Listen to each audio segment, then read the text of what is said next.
forming words. Tears and snot and drool streaming from his face and down inside the wall of the jar. What is your location? Tell me! I'm in my apartment. Please come find me. Please. Come find me. What's your address? Please, that's all I need to know and you'll be okay! Damn it, man, focus! No! It only took me a second to realize what I had done. I became so panicked and frustrated that I accidentally pressed the skip button when I banged my fist on the table, causing me and the stranger to be disconnected forever.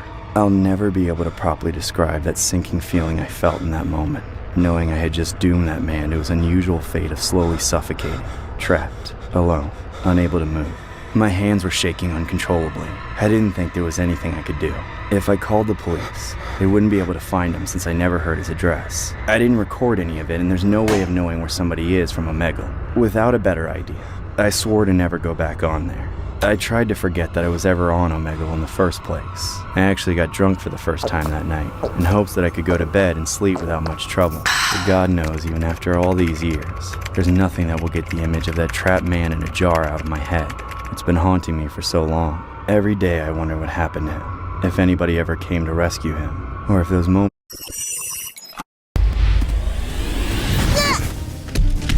You cannot defeat me. The rot will consume you all. I'm gonna get a,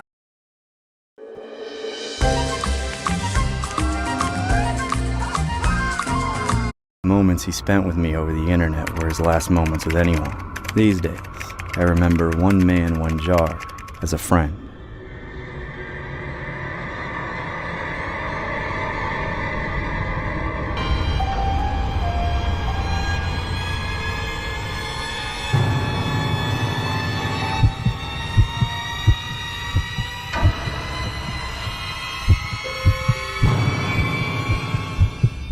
Years ago, I worked at this cheap waxing salon in a rundown part of town. The place was open 6 days a week from 9 a.m. to 9 p.m., but the only people that ever really worked there were me and the owner herself. She'd come in for the morning and work on the handful of regulars we had, then she would leave me to watch the shop from 3 to close. Since the salon was right on the edge of the ghetto, it isn't hard to imagine that the clientele was sparse at best, especially after dark. I hardly remember getting any customers in all the time I worked there, mainly